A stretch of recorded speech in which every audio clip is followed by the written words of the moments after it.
It is week 13 of the NFL season. What better time to start an NFL preview show, podcast, than now Pro Football Ireland?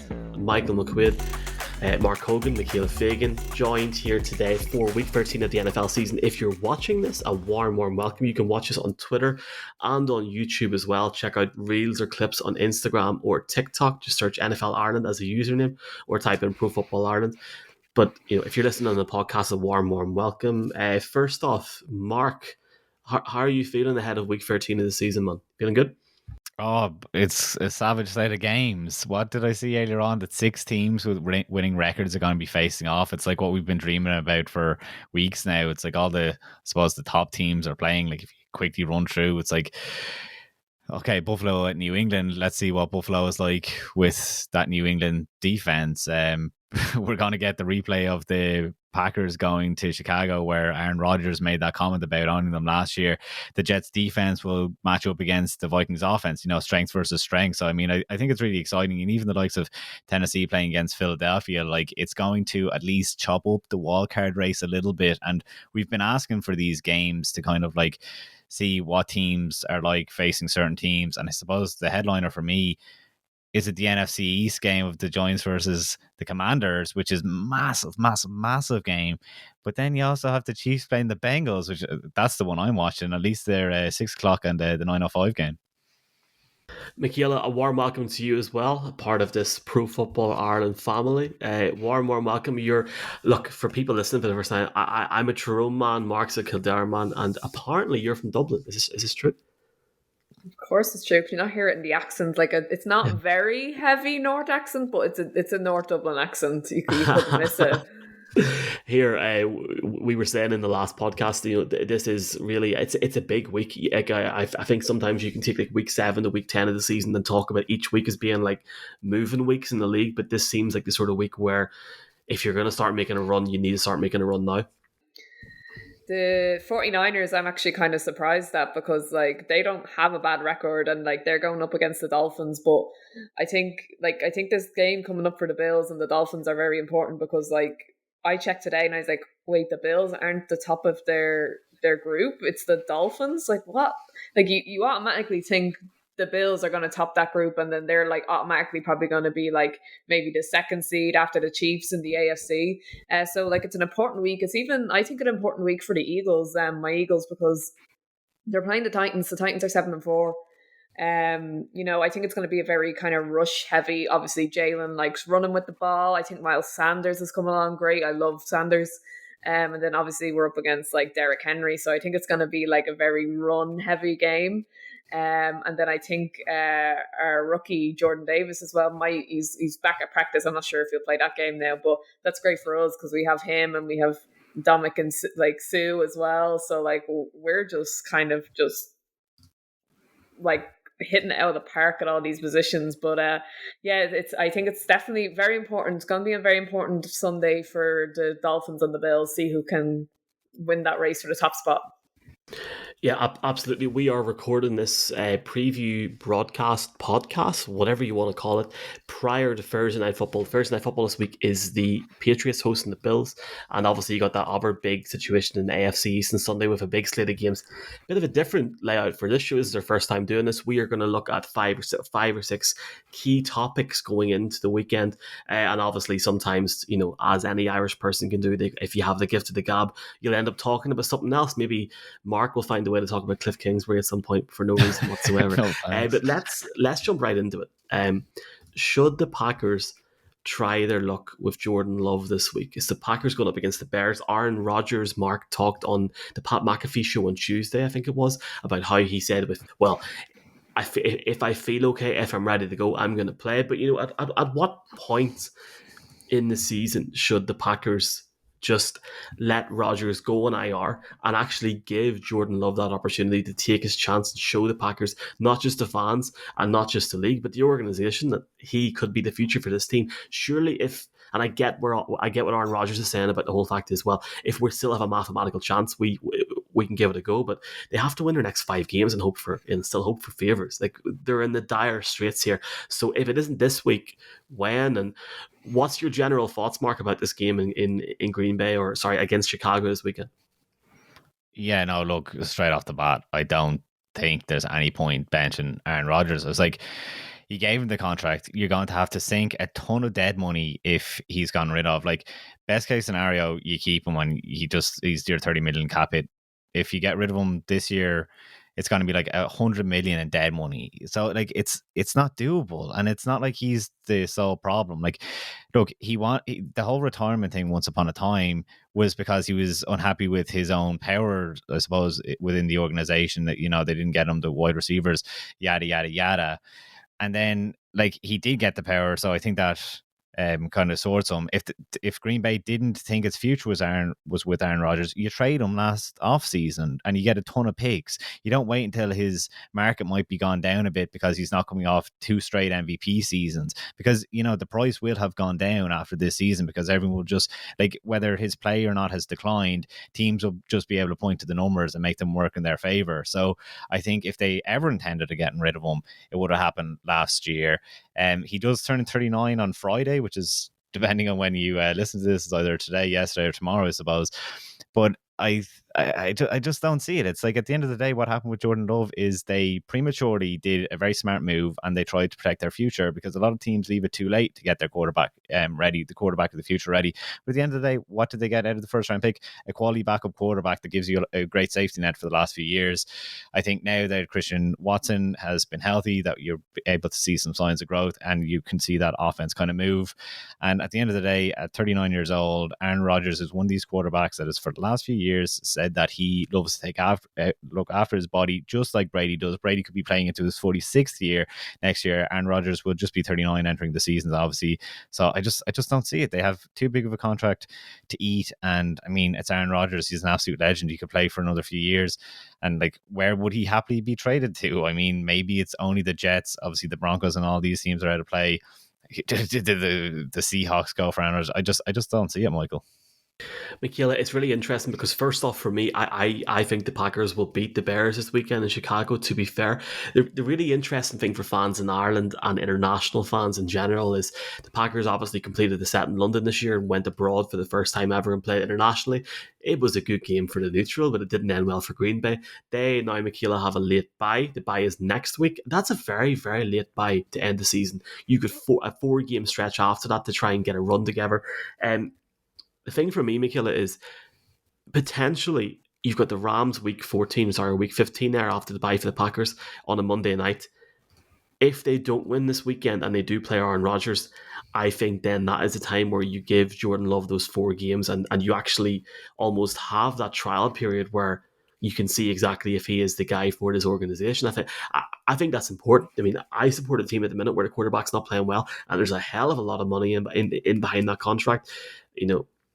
If I had a situation, or if my team had a situation, this is Broncos, in case you're listening, folks, had somebody that got in the backup, I'd like to see them play. Like, there's no point. If you're not going to make the playoffs, what's the point? What's your thoughts on this whole situation, and do you think the Packers are winning something? I think I understand what Mark's saying about the money. They did give Aaron Rodgers a big contract. Obviously, he's like the reigning MVP and stuff. But the thing about Rodgers is that he brings a lot of unwanted attention to the Packers. It's always drama. Like, the most recent thing is he asked Deshaun Kaiser if he believed in 9/11. That's just like, that is so disrespectful. I think, like, he's just constantly drama surrounding this guy recently, especially since COVID. I think that's kind of when it started happening and people just started disliking him. I think it's a good opportunity now for the Packers to play Love, because they kind of have they could have the kind of excuse, Rodgers, he's questionable. Like, I know we said that he has good scans, but we all know players will say, like, they want to play, they'll play through anything. So I think it'll be good for the Packers. All right, Rodgers, we're going to rest you and we're just going to play Love, like, because it's the Bears. Like, it's not like a very tough team. So I think, they should just go at Love for this game, because, like, Rodgers is a little banged up, so it's a good excuse to put in Love and not kind of get a lot of backlash, because they have a good excuse. it goes back to Mark. I guess we will move on from this topic very quickly because we can talk about this for the next half an hour. But it goes back to that whole power dynamic, doesn't it? That Michaela's mentioned there. If you do start Love, then Rodgers will probably lose the head, and the whole thing will just go mad. Yeah, no, and look, at the same time, it's like, well, if you're thinking of moving on from Aaron Rodgers because he's, not your well, why don't you test him out in the last few games as well to see what he has now that he does have Christian Watson? The offense might start to. So there's kind of two sides to it. I 100% agree with Michaela that like we all took a disliking, and me included. He was my number one wanted to watch quarterback until the COVID stuff came out, and you got too much. Like, look, the Pat McAfee thing, if you're a fan of Aaron Rodgers, has been the best thing in the world because you get him once a week. He's able to get ahead of storylines like this and plant into the team's head. He's like, look, I'm telling them that I'm healthy and I can play, and I'm playing and I have the whole week. There's no, mincing this throughout the week. Oh, Aaron Rodgers questionable. Oh, he wasn't seen in the open part of practice. He got ahead of it and he said, I'm able to play. And he's basically saying, no, I don't want the Jordan Love. So exactly what you're saying there about if you were to play Jordan Love, would Aaron Rodgers be unhappy? Absolutely. And that's exactly why he went on to Pat McAfee and got ahead of this. Time will tell what happens at the time of recording. Let's jump into our next segment. Going into week 13, and this can be a long or short answer. I'll start off. Who is the most under the radar team in the league so far? So this is maybe a discussion for week 9 or 10, but this is our first time doing this, and I think it's important because we only have 4 or 5 weeks left of the regular season after this, and I think some of the answers are going to be really, really interesting here, and I'm sort of intrigued to hear what different people are going to say here. And I don't think that my answer really counts here because I'm picking the Bengals at 7-4. Now, the reason I'm picking the Bengals at 7-4 under the radar, I'm talking about them being under the radar in terms of actually winning the whole thing. I think if you actually look at teams like the Chiefs and the Bills, especially in the AFC, I still think a lot of people will not give the Bengals the light of the day when the reality is, and we'll talk about Burrow in a bit, they have fixed a lot of the issues that they struggled with at the start of the season.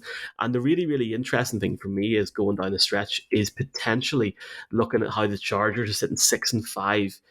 How can they make a late run into the wild card spots? Now, they have made mistakes this year. Staley's come under a lot of pressure, but those would be the two teams for me that are under the radar. But are they really when they've got winning records, Mark? What's your team if you had to pick one?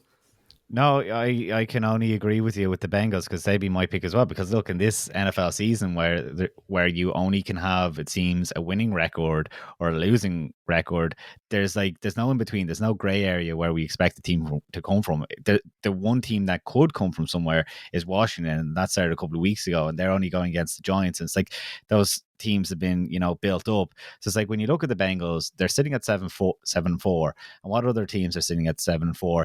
You have the Ravens, the Giants, the Jets, the 49ers, and the Titans. And it's like all those teams have had their moment in the sun at one stage or another, where it's like the 49ers get McCaffrey, it's the Ravens being the Ravens, the Jets and Giants are the story of the NFL 2022 season. That like the Bengals haven't had that moment. And it's like at the end of the day, within the AFC itself, they're third in total points scored or third in net points, whatever you want to look at it. And when you compare them to those 7-4 teams, those teams are so reliant on individual guys, whether with the Giants, that's Barkley, with the Jets now, it had been Breece Hall, but obviously they're all in Garrett Wilson. The Ravens is all about how Lamar Jackson plays, and then the Titans is Derrick Henry. I would then compare the Bengals more to the 49ers, who have tons of talent and are seen as a legitimate threat, because where you have Ayuk, Deebo Samuel and McCaffrey, with the Bengals you have on a bad day P. Ryan, Tyler Boyd and T. Higgins, or even Hayden Hurst, and that's with Joe Mixon and Jamar Chase out.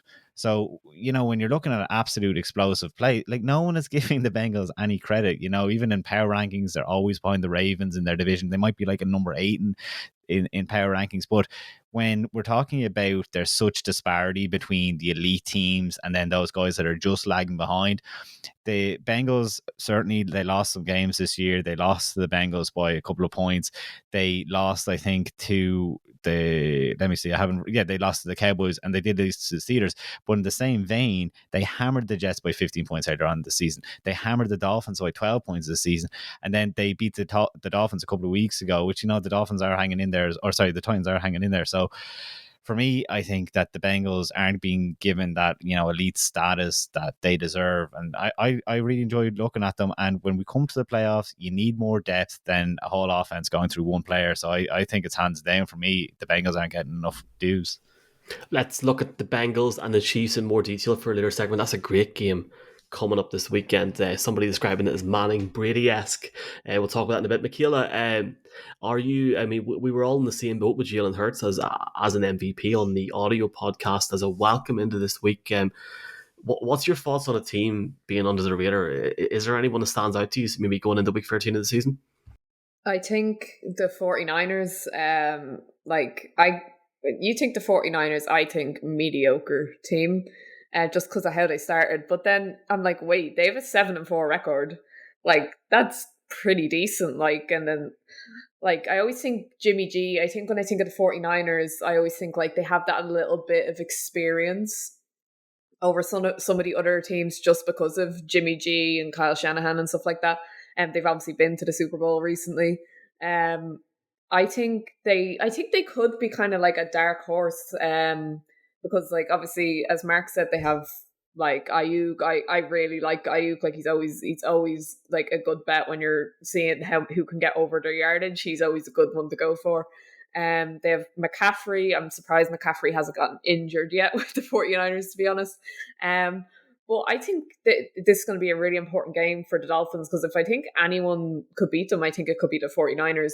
And I think like they're just like under. I just can't believe they're 7-4, like literally, because they just don't feel like a 7-4 team. And so like I think they're the dark horse, and they're not in like a the best division either at the moment, but I think they could, they might sneak into the playoffs if they win a couple of games. I have the Niners going to the Super Bowl in the NFC. Wow. Yeah. What? Like I'm not saying they're going to win it, but I have the Niners going. I think, McCaffrey is giving them just a different edge. So it's going to be really, really interesting. Let's, unfortunately, as a Broncos fan, let's jump on this next segment. Now, you brought this one to the table, Michaela, but I'll start off as a Broncos fan here. Whew. Now, this is recorded on a Wednesday, and the funny thing is there's so much happening here every week with Nathaniel Hackett. This is a segment or a preview on the Ravens and the Broncos, but realistically, could this be Hackett's last game in charge of the Broncos? And I think that's a relative statement to have. Like, and I said this on a previous podcast this evening with a couple of Broncos mates saying that the Broncos are due a blowout loss here at some point, and they should have had it before the London game. They didn't, and they haven't won a game since.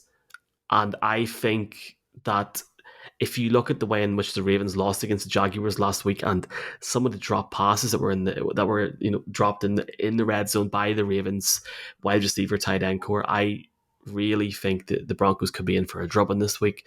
If it does happen, it makes you think, Mark, is this the end of Nathaniel Hackett, or do you think the Broncos are in a situation where they're just going to get to the end of the season? We are getting closer to that point now, so for the sake of 4 or 5 games, is there any point? But I think we can all agree, well, for me anyway, I'm taking the Ravens this weekend, but there's too much going on. You got the whole Mike Purcell, Russell Wilson situation, reports of Russell Wilson losing the locker room, reports as of the time of this recording that Russell Wilson had half the team at his birthday party yesterday.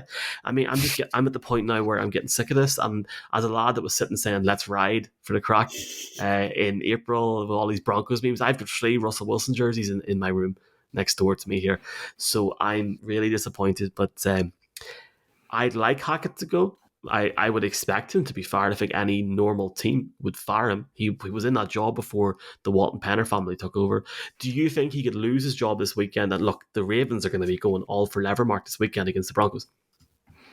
Yeah, I don't know. When do you fire an NFL coach? Like, I just think it's difficult. I definitely think he's getting fired, unless we want to refer back to our Aaron Rodgers talk and say, oh, is there someone else that you have your eye on and you want to bring in to test out as the head coach? But even look at the job Rich Bisaccia did with the Las Vegas Raiders last year, and it didn't work out for him. So unless there's someone that you can elevate, look, it's been absolutely miserable. There's no fixing it now through the rest of the year. And what's bringing someone in for a win? Like, what's it even worth at this point? I suppose like the indictment is Melvin Gordon, obviously, I know you as a Broncos fan would know all about his fumbles, and originally eventually that is what got him waived last week. But like, I think there's no way out of this. Like, it is going to take a whole off season. So what's the point of 5 games? At least at the moment, you're able to, unfortunately, you throw Nathaniel Hackett under the bus, and the team can kind of keep some kind of cohesion, because the skeleton of that whole team is going to remain next year. So it's like, you don't need to be, losing your head coach that you can, scapegoat, and, it falling on Russell Wilson's shoulders, and then it creates further divides. So I don't know is the answer, because I'm the exact same as a Cardinals fan. I'm expecting news on Cliff Kingsbury, but I think that the owners will want to remain level-headed and do this on Black Monday come January. Like, I mean, unless I think there's no getting a foot up on the head coaching carousel. And I mean, I'm going to save that conversation for another day, because it really is one. Like, who are the future head coaches? Like, they're all going to be tied up in the playoffs anyway. Michaela, what's the Republic of Ireland or sovereign equivalent of a P45? Because in the north we get a P45 when you get fired, and I think that Hackett could have a P45 this weekend. I hope the Irish aren't going to kill me. It is a P45. It probably is. I mean, thank gosh. is it a P45? It is. No, I know. We always say that. Never got one. Obviously not. I'm so good at my job. I never get P45s. Yeah, no, I think this could potentially be Hackett's last rodeo. But I think, look at it. I think something to say though. I think Wilson is a lot to blame for the performance, and not just Hackett, because like, I think Wilson is similar to Aaron Rodgers, is that he brings drama to wherever he kind of goes. Like, if you look at, like, the Seahawks willingly traded Russell Wilson and kept Pete Carroll, and I remember hearing that Pete wanted like a run heavy offense, and like obviously that really didn't really suit Russell Wilson, because like everyone's like, let Russ cook and all this stuff. But like, if you look at the Seahawks, they stuck with their head coach over the quarterback, like, and he went to the Broncos, and now they're, failing miserably. But I think the one thing I never liked about Wilson was that he seems to care more about his own image rather than winning. Obviously, I don't think that was the case when he won his first Super Bowl, but I think as he's gone on and kind of won the Walter Payton Award, he's kind of more about his legacy. I've heard people say that before. He cares about his legacy a lot. But one thing I think of, if the Broncos, say, traded for Baker Mayfield when he was on the trade block, would Hackett be considerably getting the boots? Like, he's only a year into his like role, so if he had gone with, say, Baker Mayfield over Russell Wilson, or the Broncos had gone for some kind of not average quarterback, but someone who doesn't have a big basically star as Russell Wilson, because like he's obviously a star in the NFL, but I would say was at this point. But if Hackett had a quarterback like Mayfield and they were in this position, would Hackett possibly get another year?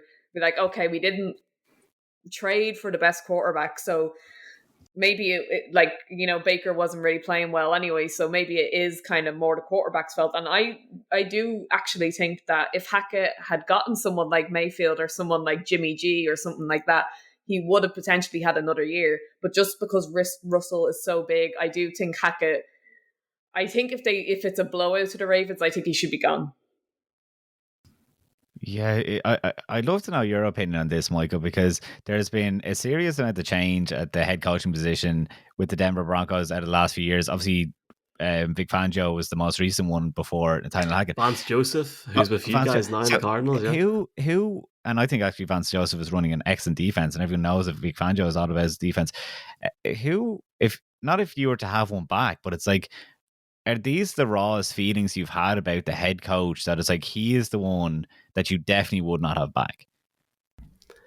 Yeah, and I was actually going to come back to what Michaela said there. So to even interlink it here, I agree. I do think Russell Wilson is not the player he was. I think that team he had with the Seahawks that won the Super Bowl was era-defining, incredible team to watch on both sides of the ball, even on special teams, for God's sake. But Hackett was brought in to get Aaron Rodgers, and it's quite clear that he's out of his depth. Like, I've seen it in person in London, the man couldn't string a sentence together at some points. Like, it was awful to watch. Like, the silence in the locker room, or not the locker room, the silence in the press room whenever he was trying to explain something was like, lads, like, this is insane. Like, this guy's an NFL head coach. That being said, I fully agree. I think Russell Wilson brings a lot of sort of more eyes to the conversation, maybe outside of an NFL world, and maybe too much pressure on certain players. And there was a high level of expectation this year for this team. He has not performed to the level. I do believe that they need to get somebody in that's worked with him before, or has worked with him in an offense that he feels more comfortable with, because it's not working. I do genuinely believe that if the Broncos do have to get a new head coach this offseason, that they need to go for somebody with experience of being in a head coaching position that has worked relatively well. Would I say somebody like Dan Quinn? I don't know, but I do not want the Broncos going out and getting the rookie head coach again. They need to bring somebody in that's going to benefit Russell Wilson, and there is no reason why Wilson can't take 6 to 8 months here after the season, work with somebody, and become a better player, because he's got it in him. It's just about trying to find that whole different situation. Sure, half the coaching staff in the team at the minute are either in their first job, or they were in high school jobs 2 years ago. It's messed up, so it's pretty crazy. And you can tell by the way I'm talking about this that I could just talk about this all day. So I'm just going to move on. Take the counter sort of situation here. Moving on, however, Giants, New York Giants. They've had an interesting start to the year. When I say interesting start, we're going to the week 13 of the NFL season. 7-4. They've lost their last 2 games. And I guess sort of the main talking point here is this is a huge game for the Giants and the Commanders this Sunday. They really are struggling, Mark, to offer more than Saquon Barkley as an option on this offense. Obviously, you've got notable injuries. You're losing Daniel Bellinger. It's really disrupted the chemistry in this offense. The thing for me about the Giants was, and I said this a few weeks ago, they were blitz heavy on the defense with Wink Martindale, and it worked for the first few weeks of the season. And what Brian Daboll has been able to do with his team, with the limited resources available to him, and with Daniel Jones, who has improved, but he's not like the next level quarterback that you need. What the Giants have been able to do in that window is remarkable. But, they're going up against the Commanders team on Sunday, who have been superb at defending the run against teams with good run games. So even if Barkley does try to have a game, the Commanders have experience of stopping them. And frankly, this is going to be a very interesting or good test for the Giants this weekend. And I'm intrigued to sort of have your thoughts around this Giants team and what you think of this game going into the weekend. Oh, I think it's really important. I do not have who I picked in front of me, whether it's the Giants or Commanders, and I that's such a coin flip as well, because it can go either way. Like, the Commanders are super hot, and you have to give credit to the defense, and that's what I think is going to be the problem with the Giants this week, because like, I was begging, and I mean, all I wanted to see in the NFL was someone absolutely hone in on defending against Saquon Barkley. In week 11, that's what the Lions did. And people don't give the Lions run defense any credit, because it's like, it was ranked 31st in the NFL going into that game. It was ranked 32nd in the NFL going into the Green Bay Packers game, and everyone thought that Aaron Jones and AJ Dillon were going to run all over them. And it's like, it hasn't happened. When the Lions have one assignment and it's a focus on a rusher, they're able to defend against them. And in that game, I think it was 15 carries, 22 yards, 1.5 yards per rush by Saquon Barkley. And you're thinking, oh, well, here we go. This is the formula that we all wanted to be put out there for other teams to try and do. And then we saw the same happen last week against the Cowboys. They followed up on Thursday night on Thanksgiving to do the same thing against Saquon Barkley. I had the numbers here in front of me. He had 11 carries for 39 yards. Brightwell and Brady combined for another 37 on 7 carries. So it's that, when you're able to defend against Saquon Barkley and you're forcing Daniel Jones into, explosive plays when he doesn't have that wide receiver core. It's what was, glaring going into the London game. And that was week 4 or 5, that's all we kind of wanted to see. And it's like, whatever the defense does, it's going to be on. It's like what is happening with the Jets. It's like, the defense can do whatever, but if the offense can't get going, it can't get going. So it's like, I saw a stat there that in the 4 losses that the Giants have had, they haven't rushed over 90 yards. So I know that is part of the thing, that if you're ahead, you're going to be rushing the ball more and all that. But at the same time, they've rushed 21 times, 26 times, 28 times against Dallas, Detroit, and Seattle when they've lost. And it's like, they just haven't been able to get it going. So I think when that would have been their strength going into the playoffs. Obviously, would have been the rushing game. They don't have that anymore, and it's not something that you can scheme out of. Now, I was interested watching the other day what would happen. I guess they're playing more pony personnel. Pony personnel, if you're not familiar with it, it's like it's not just straightforward two running backs, in the backfield. It's two running backs on the field, and it's kind of, trying to find a way to get your best players open. So, like they don't have a ton of talent. So if they can line up Saquon Barkley somewhere different, and you think that you're defending the run game in Matt Breida, and then that opens up Saquon Barkley. They are obviously trying, but I think the problem with that is, and everyone was talking about it, that Saquon Barkley was getting overused through the first few weeks of the season, and that he was going to get tired and worn out. And I hate to lean into that narrative, but maybe it is that it's like, the legs aren't turning as fast as they need it to be. And when everything relies on him, and it's like, it just shuts down Daniel Jones running as well. And to be honest, I'm glad to see it, because I'd love to see if the Giants can get out of it. Then they're deserving of their playoff spot and deserving of their record. But until they're able to overcome that against, they have some tough teams that they're going to have to play against. Obviously, against Washington, the Eagles twice. I don't think the Giants fans are as confident now as they were 2 weeks ago. Michaela, Mark makes a great point there about sort of deserving them being in the playoffs. I think, as I've said about what Daboll has done is superb. I love the way that Saquon Barkley has been able in the first few weeks of the season to shut people up and come back. He's had a really, really rough few years, but do you agree with that narrative where he might be like the Energizer Bunny and he might be starting to run out of fuel with the batteries, and maybe he needs a few weeks off? Or what's your thoughts? Yeah, you have to remember that Barkley has gone through a good few injuries the last few years. I think personally for me, it got to the point where I'm kind of like, is his body just giving up on him? Like maybe he won't be that elite player we saw like his rookie season, but he's started the year like tremendously, and I'm so happy for him because he's like a lovely guy. Like when you follow him on social media, like he's a great role model. But yeah, I do agree with Mark that they are overusing him. And especially, like I said, he's been injured so much that like they need to kind of hit the brakes a little bit and kind of like give him a bit of like a breather. Like obviously still use him in the games, but not so reliant on him. Like you have to remember, I think, like, do people forget that the Giants give Kenny Golladay a $72 million contract, and he has 50 yards for the season. 50 yards. That's atrocious. He's robbing a living. Like, I think he's good, but they're just not utilizing him. Like, and like obviously the Giants didn't pick up Daniel Jones' 5th-year option. So like it's kind of hard to say. Like, if the Giants kind of go into the playoffs, are they going to stick with Daniel Jones and stuff like that? But then again, if they do stick with him, I'm kind of like, yeah, Barkley's playing well, but then you also have the $72 million receiver who has 50 yards in like week 13. Like, you're going to have to get a quarterback who can do both, like has good like like a good connection with the running back, but also with the receivers. Yeah, I think to me, the Giants have felt like they've slowed down. They started off red hot, and they're just kind of like stuttering now a little bit. But yeah, I think I don't think Daniel Jones is the answer. I think he obviously can't throw the ball that well, I guess. Like sometimes he's good, and then sometimes he's just like, ugh. Like, and who can ever forget him tripping that time when he had like a for sure touchdown? He tripped over himself. Yeah, but they're definitely using Barkley too much. They need to kind of cut back and see if they have even a little spark with Jones and some of his receivers. But if I think they're going to kind of stutter towards the end. They'll limp into the playoffs if they make the playoffs. I think the Commanders are probably going to beat them this week. I have the Commanders winning as well, and Mark has the Commanders winning as well. More picks at the end of a broadcast. Yeah, I feel like we can go into like a deep dive in Daniel Jones.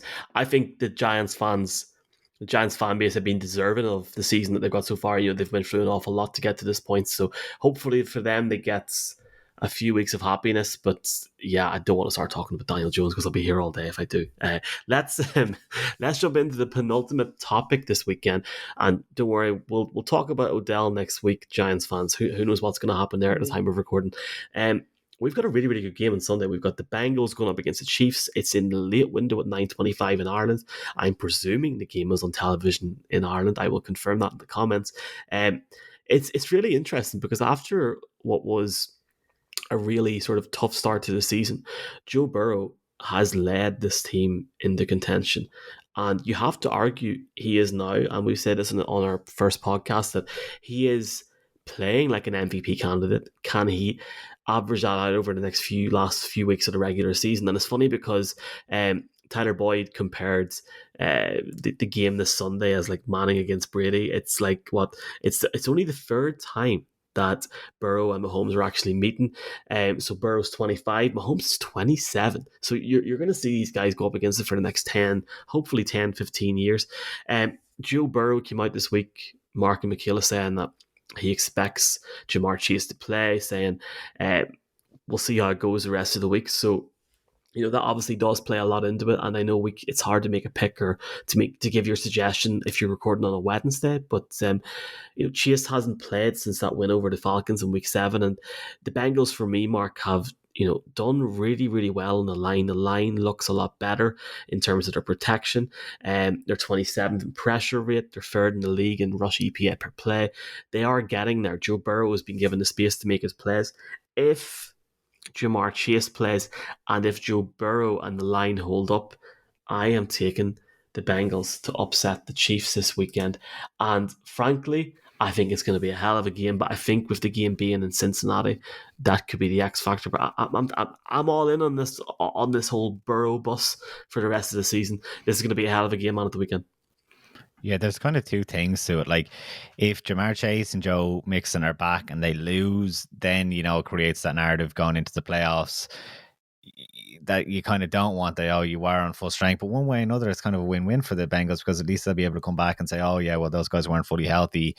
And, maybe they don't even play in this game. Whereas if they do go and win, it's a confidence shot on the line this week that whoever is able to come away with this game, like, I'm not going to say you don't want to put too much on paper. I don't think the Bengals are in a position to do that as they chase the AFC North. The Chiefs maybe somehow can do that because they definitely have the AFC West. I think there's even clinching scenarios in place for the AFC or for the different teams for the Chiefs. So I'm excited to see it if those players play. But what I kind of want to see from the Chiefs is, I know their run game is kind of developing now that Clyde Edwards-Helaire has been put onto IR. So Isaiah Pacheco is after taking over that number one running back position. I know coming into the season, a lot of people were excited about him, whether it was fantasy or real life. And he has kind of started to, produce more. Look, in December, that's especially important. I do know that obviously who do they have behind him? Jarrett McKinnon, and even Rondell Jones is on that roster as well. So I'm excited to see what kind of, what they can kind of add in Kansas City to the offense, which has been the most explosive in the NFL so far this year. So I'm kind of thinking maybe they hold that card in their back pocket for a few more weeks, that we won't get to see how this is going to change as we get into the playoffs. And maybe that's not going to go in the Bengals' favor, that they're going to have to put all the chips on the table, whereas the Chiefs won't.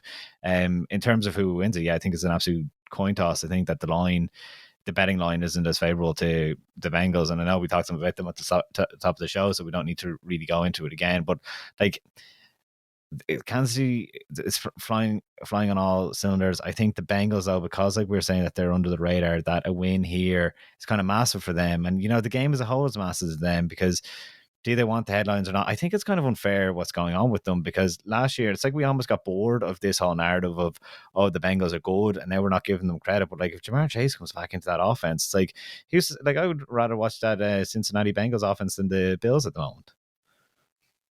Oh, there's your Instagram reel moment or TikTok reel moment. That's really interesting. At the time of recording, Juju's sick. So, Michaela, this is a toss up on Sunday as far as I'm concerned. Burrow is really playing into himself the last few weeks, isn't it?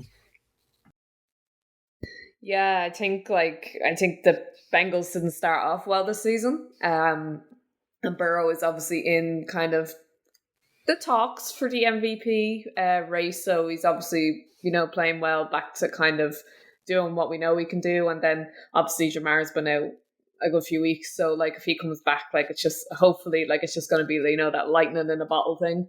But they are like their connection is just is like unbelievable. It's probably the best in the NFL between quarterback and wide receiver, and that's probably because they're at LSU together and won the national championship. But I can't see them. I think they've bounced back really well. I don't really see them beating the Chiefs though, because obviously Mahomes is favorite to win the MVP, probably him and Jalen. And he obviously has Travis Kelce. I was actually sitting here and I was like, Patrick Mahomes has like how many thrown touchdowns, like 26. And I'm like, who is he throwing the ball to? Because it's like, I think Juju only has 4 touchdowns, and he's probably like his top receiver. And I forgot about Kelce for a moment, because obviously Kelsey's a tight end. And I was like, who is he throwing the ball to for all these touchdowns? But obviously their connection's unbelievable as well. I do think the Chiefs are going to win. I think the Bengals just won't have enough power to keep them going, to keep them beaten, to keep them to beat the Chiefs. That is, I think they'll probably bounce back next week. But I don't see the Chiefs losing. I think it'll probably be a touchdown game. The Chiefs will probably win by a touchdown. Yeah, I think like for any neutral, as long as the game's half decent to watch, that's what we want in that late window on Sunday. So let's see what happens. Enjoy the game if you are watching it. Patrick Mahomes. That's on Sky Sports, Michael. You're asking. So for Game Pass users, it is going to be blacked out, but it is going to be obviously on Sky Sports National TV as far as Ireland's concerned. Boom. And there's also radio, which I'm going to tweet out at the weekend. You can, if you are somehow in your car and you've got 4 or 5G, there is radio on TalkSport, which you can get on the app as well if you're in the Republic, or DAB if you're in the North. So yeah, feel free to listen in and let us know your thoughts on Twitter at NFL Ireland if you are watching the games this weekend. Right. Last thing to talk about before we get our picks ahead of week 13 of the NFL season is the situation in Tampa Bay. Tampa Bay didn't run riot, but they had a good performance, apart from Brady falling on his hole 2 or 3 weeks ago in Munich that me and Mark were at. That was incredible. But just a general vibe from the Bucs in the first press conference on the Thursday in Munich to the last press conference, it seemed genuinely like Todd Bowles felt a lot more comfortable about this team, and he felt more at peace going into the bye week. They then go and lose last week, and I think more so, and it goes into this whole topic here, Mark, about Mike Evans and Tom Brady. It's really, really interesting. Since that Carolina game in week 7, when the Bucs were atrocious and people were literally questioning Brady's career at that point, do you remember that? I mean, that was insane. Brady has only targeted Mike Evans 49 times. They have connected for a catch in only 27 of those, which goes to a rate of 55%. That is lower than all of 2 of Evans' seasons in the NFL, 2015, 2017. Do we have an issue outside of this in Tampa Bay with Tom Brady and his production? What are your thoughts around the whole Mike Evans situation, the whole Tampa Bay situation? They go into a game against the Saints on Monday night that they simply have to win. It's a huge game now for them Monday night. Yeah, and look, Tom Brady's best friend has not been the Saints since he moved into the NFC South, and he has had those losses. And I think that my pick was originally to go for the Saints because like they have struggled. And look, I picked against the Bucs the other day against the Browns, and I didn't think it was a question, even though the Bucs were the favourite in that game. It was like they haven't shown us anything in the last few weeks. Like they got across Seattle in an emotional game in Munich. The week before that, they needed like seconds remaining on the clock to get across the LA Rams, who are not good. It's like I don't think it's all been fixed in the Bucs. I think in my own power rankings they're quite high because I expect them to win that division. But I mean, this defense from the Saints, you don't know what version of it's going to show up. But if it's the wrong one for the Bucs, they could like struggle mightily in this game. I think the Mike Evans season is on Mike Evans. Look, we've become used to him. What was it, like 9 seasons in a row with 1,000 yards receiving, that like he was just so automatic. But whenever that drop happened, 3-4 weeks ago for Mike Evans, I just think it showed like, I don't think it's that he's not zoned in, but there's obviously a chemistry lacking. And I think, look, it's very easy to always put it back on the head coach, and I hate leaning into that, but whatever magic that Bruce Arians had, he had it with the Cardinals before the Bucs and before he retired. He had it with that Colts the season that he filled in for a sick Chuck Pagano and he won Coach of the Year. That like Brady was the one that obviously forced Bruce Arians out, and they said that it was because of a different way of liking to do things with Bruce Arians, but his mantra has been to treat them mean, keep them keen. No, that's the wrong saying altogether, but it's basically, it's love them when they need to be loved and then be tough on them when time needs to be tough. Todd Bowles obviously wasn't able to do that in New York. I think it's catching up to him again this year. I think that things are going off the rails, and he is there to coach a defense, and he doesn't quite have the offense. It's funny that Byron Leftwich has seemingly done himself out of a head coaching position now next year. There's no word on his offense, but it's like there's struggles all around. But I think chemistry and whatever goes along with it is there, or sorry, is not there. And I don't think it's on Tom Brady. I know people will say, oh yeah, he's passed, whatever. I don't think it's quite there. I think he is an excellent game manager. It's like when we're watching the World Cup and Jordan Henderson is on the field and you're able to see what he does for he's like an extra manager and an extra captain out there. I still think that Tom Brady has that. I think he is at least able to keep players accountable. I think it's the strangest thing in the world what's going on with Mike Evans, but I think it's a Mike Evans problem. Interesting on Mike Evans and interesting on Jordan Henderson as well as a United fan. Michaela, what's your thoughts on this Evans situation? Is this something that can be picked up over the next few weeks? It's like the Bucs have to win this on Monday night. There is no other way about it. Yeah, they definitely have to win it to keep the playoffs alive, especially for Brady. Just wants to win a Super Bowl every year, as every player does. But it's I don't know, it could be a mix of things. Like last year they were great. The year before that they won the Super Bowl. So to me, I'm like, oh, what's the difference? There's obviously two differences. Bruce Arians is gone, so I think it could be a Todd Bowles issue.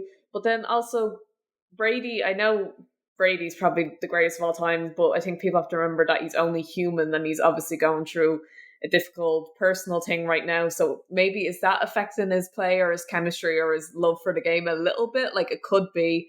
I think it's either the head coach situation, Tom Brady's situation, or maybe a mix of both. I always think every team has like their dodgy or their bogey team. For Liverpool, it's Napoli. Napoli always seem to beat Liverpool in the Champions League every time we play them. And for the Buccaneers and Tom Brady, it's the Saints for some reason. But I do, like I said, I will never bet against Brady. So I do think the Buccaneers have to win this game if they want to push for a playoff spot. They're lucky that the NFC South is such a bad group this year. But like they've lost to the Panthers, and but I do think they will beat the Saints. They have to beat them. Let's jump into the last segment here. Picks. Very, very quick segment just to talk about this. You were talking about the Bucs, Michaela. You're going for the Bucs. I'm going for the Bucs. Mark is going for the Saints. So interesting to start it off already. Thursday night football. We're all on the Bills and we're all on the Packers to beat the Bears. The Falcons playing the Steelers. Michaela's got the Steelers. Mark has got the Falcons. We're all on the Ravens, I think. Yes, to win. Yes, we are indeed. I'm reading this off a sheet, and there's going to be a proper thing on the screen here. I guess just to jump on the picks that we've made, folks. In terms of in terms of any standout that I have, the one for me this weekend is I've got the Chargers beating the Raiders. I've got the Bengals beating the Chiefs as the standouts. Any ones from your picks, starting with you, Mark, that you think is sort of the standout pick for you this week? Yeah, I suppose I've highlighted there which ones we've kind of changed on, and I guess I've gone for the Raiders over the Chargers because I think that the Raiders are, they're frisky as hell at the moment. And watching the Chargers, I just don't know how they're getting across the line. They were my preseason Super Bowl pick, and I just don't believe in them. 15 seconds remaining until they beat the Cardinals the other day, and it's funny to see how they're able to get across the line. It's like the Raiders, on the other hand, have been hard done by, and it's kind of like you're hoping that at home they're able to get across the line. They are playing better. Josh Jacobs, it seems to be, I'm not going to say it's him being hot and cold. It might be how they're utilising him, but between himself and Devontae Adams, they have two of the top 10 players at their position in the league. So it's beggars belief why they aren't able to be more successful. And then I will kind of just jump on the lines over the Jags, just because the Jags look so hot last week and we're all kind of praising them, that we obviously are all still leaning into the Detroit Lions, or another one of those frisky teams that can beat the Jags. Yeah, Michaela, I'm taking the Lions as well. Is there anybody that you're sort of looking at this week on the picks that we haven't mentioned? Yeah, probably the Commanders and the Giants, and I would have said the Lions and the Lions and the Jags, but you both kind of stole that one, so I'll go with someone else. The 49ers and the Dolphins. Again, I said earlier in the podcast that like the 49ers, I can't believe the 49ers are 7-4. To me, they just feel like a mediocre team. But I think I actually saw something today an article someone had written, and they were like, the 49ers are probably the most talented group in the NFL at the moment. I don't agree with that, but it's obviously somewhat true that because they're 7-4, they're going up against an 8-3 team. I think people may think the Dolphins could beat them because, Tua's hot at the moment. He's in the MVP race. Tyreek Hill's having a great season. But I always get this feeling that Jimmy G and his, like I said earlier, his experience always can win games like that. So I think that could be a good game. And then obviously the Commanders and the Giants is a big game. The Giants should probably win it because they're like a hot team. They're like playoff contenders. You think about the Commanders, everyone's just kind of like meh. But the Commanders are the only team to beat the Eagles. So surely they can beat the Giants. Time will tell. And Full Mike house on the McDaniel's Niners. story there with the 49ers and Dolphins is really interesting as well. Obviously, he came from the 49ers last year. It's like the standout games this week are, some like football level kind of, but we're just spoiled this week. Really, we are.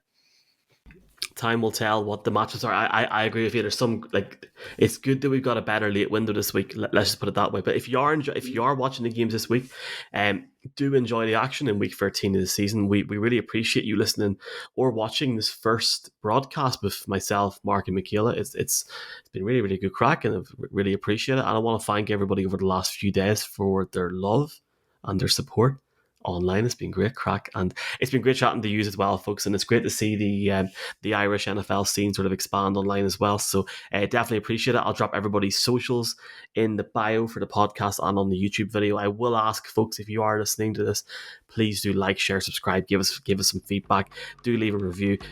If you are active on TikTok, Twitter, Instagram, YouTube, please do follow us wherever you are active. It's NFL Ireland as a username. Search Pro Football Ireland and you will find us. But for now, I'll see you in a few days. I'll see you two very soon, and thanks so much, folks.